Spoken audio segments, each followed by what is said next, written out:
Pro 2 FM Tanjung Pinang, Indonesia, tatanan kehidupan baru.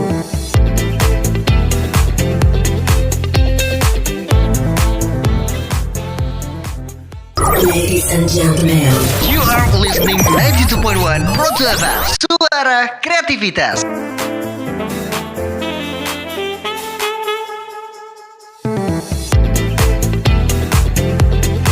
Dari kawasan Jalan Jenderal Ahmad Yani, kilometer 4, Tanjung Pinang, Kepulauan Riau, Indonesia.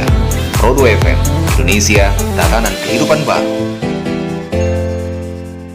Bismillahirrahmanirrahim. Assalamualaikum warahmatullahi wabarakatuh.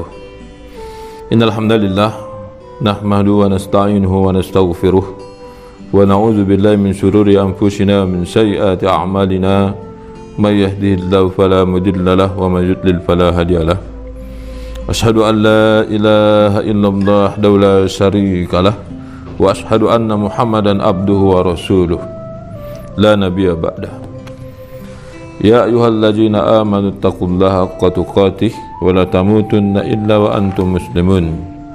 Qala aidan ya ayyuhan nasu taqu rabbakumul ladzi khalaqakum min nafsin wahidah wa khalaqa minha zawjaha wa bassa minhuma rijalan katsiran wa nisaa'a wattaqullaha allazi tasaaluna bihi wal arham innallaha kana 'alaikum raqiba.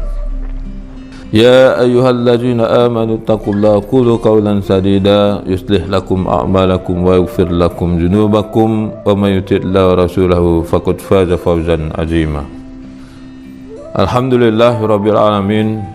Segala puji bagi Allah Subhanahu wa taala yang telah melimpahkan karunia dan nikmatnya kepada kita semua, mencurahkan nikmat dan jiwa-jiwa muda kita, kekuatan fisik dan kekuatan pikiran yang masih menempel pada jiwa-jiwa muda kita.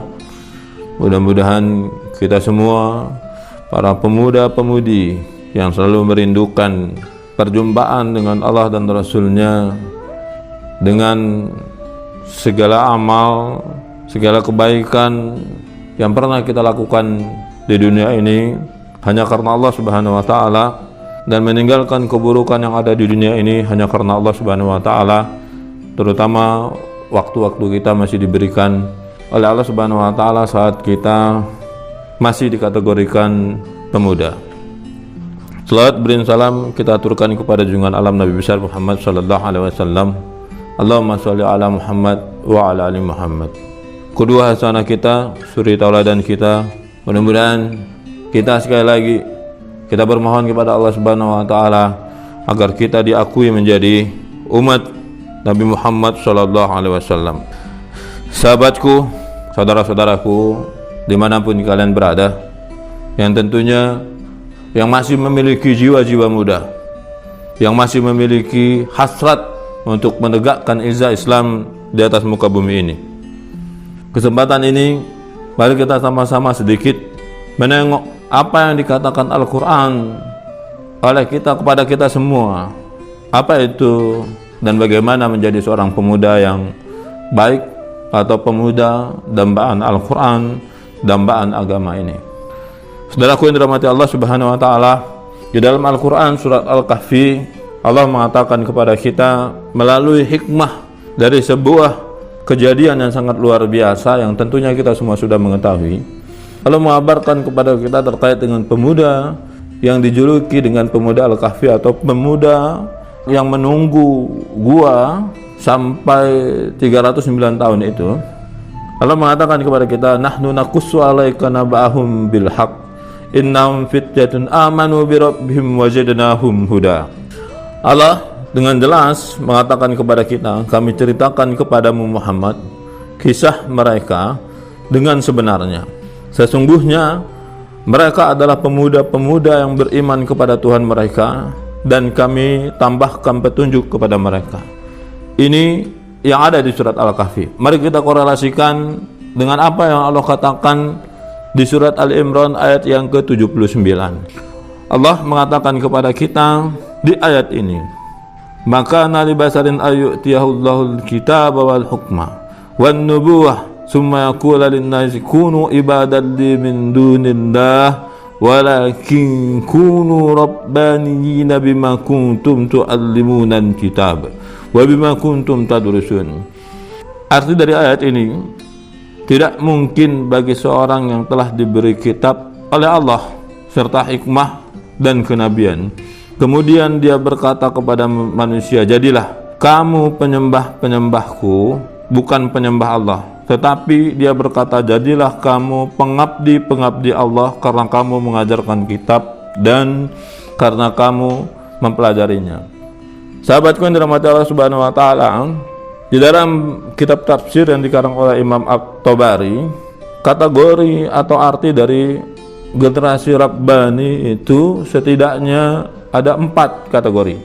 Faqih, alim, basir bisyasah, mengerti bagaimana dia hidup di kehidupan dunia ini secara sosial, politik, dan bagaimana dia bisa menyebarkan kebaikan di atas muka bumi ini terus menerus tanpa henti.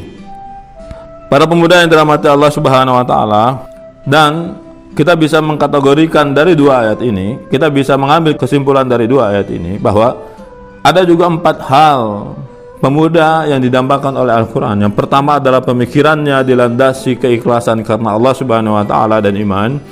Yang kedua adalah pengabdiannya adalah pengabdian Rabbani hanya kepada Allah Subhanahu wa taala, terus menerus mencari ilmu. Yang keempat adalah menebarkan ilmu yang telah didapatkannya itu kepada orang lain.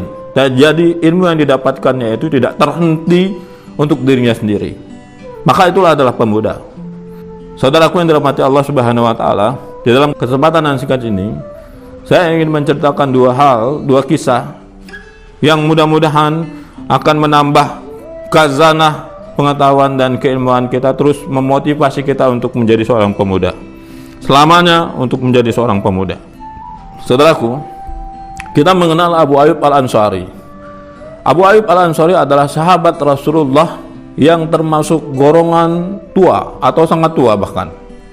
Abu Ayyub Al-Ansari adalah sahabat Rasulullah yang lahir di Madinah, termasuk golongan kaum Ansar, dan rumahnya pernah ditempati pertama kali oleh Rasulullah SAW ketika hijrah. Lalu dia wafat dan dimakamkan di samping atau di sebelah, di bawah tembok Konstantinopel, Turki, atau Istanbul yang kita ketahui sekarang. Dari Madinah, lahir di Madinah, tapi dimakamkan di samping tembok Konstantinopel, Turki. Saat itu dia wafat umurnya sekitar 70 atau 90 tahun lebih gitu. Dia meninggal dalam keadaan umur 90 tahun lebih, dan meninggalnya tidak di Madinah tapi dimakamkan di sebelah tembok Konstantinopel. Sangat luar biasa. Umur yang sudah tua itu, tapi dia masih bersemangat untuk berjuang dan menebarkan kebaikan, berjihad membela agama Allah Subhanahu wa taala, karena dia meyakini apa yang dikatakan oleh Rasulullah SAW. Maka kata-kata anaknya agar dia tetap di rumah tidak dihiraukan. Maka selagi dia masih punya kekuatan, dia terus berbuat untuk menegakkan amal ma'ruf nahi munkar ini. Maka dia dikasih kemuliaan. Dia mengatakan, kalau aku bukan pasukan yang menaklukkan Konstantinopel, maka setidaknya derap kaki kuda atau derap kaki-kaki pahlawan pasukan yang akan menaklukkan Konstantinopel itu terdengar oleh telingaku, karena aku dimakamkan di samping tembok Konstantinopel itu. Itu yang dia katakan ketika dia masih hidup. Itu orang yang sudah tua, umurnya sangat luar biasa. Yang kedua, kisah yang ingin saya bagikan kepada sahabat-sahabat pemuda yang mendengarkan, yaitu sahabat Rasulullah, 2 sahabat Rasulullah yang tergolong muda yang ikut pada perang Badar. Sahabatku yang dirahmati Allah Subhanahu wa taala, ada 2 sahabat muda yang mengalahkan Abu Jahal di perang Badar. Umurnya sekitar 13-14 tahun. Yang pertama bernama Muaz bin Amr bin Jamuh, yang kedua bernama Muawiz bin Afra. Umurnya sebenarnya dia tidak diizinkan untuk perang karena dia masih remaja dan masih anak-anak. Tapi karena kecintaannya terhadap Rasul, kecintaannya terhadap agama ini, dia berusaha membujuk Abdurrahman bin Auf yang saat itu menjadi tim penyeleksi pasukan yang akan pergi berperang di perang Badar, maka dengan keyakinan atau dengan pemuda ini menunjukkan keyakinan bahwa mereka sudah sanggup untuk berperang, maka Abdurrahman bin Auf membolehkan dua pemuda ini untuk ikut berperang. Alasannya cuma satu, karena dia ingin melihat dan membalaskan apa yang telah dilakukan Abu Jahal kepada Rasulullah SAW yang dicintainya sewaktu di Mekah, selalu dihina, selalu dicaci maki dan selalu disakiti oleh Abu Jahal. Maka yang dia inginkan adalah dia ingin membunuh Abu Jahal. Hal itu dikabulkan oleh Allah Subhanahu wa taala. Ketika di perang Badar, dia berkata kepada Abdurrahman bin Auf, "Paman, tunjukkan aku Abu Jahal." Kedua-duanya alasannya adalah karena dia ingin membunuh Abu Jahal yang selalu menyakiti Rasulullah ketika Rasulullah di Mekah. Akhirnya ketika ditunjukkan oleh Abu Jahal itu Abu Jahal, maka dua pemuda ini melesat seperti anak panah menuju Abu Jahal yang dikelilingi oleh pasukannya, yang kalau dalam kacamata normal ini tidak bisa ditembus oleh pasukan musuh.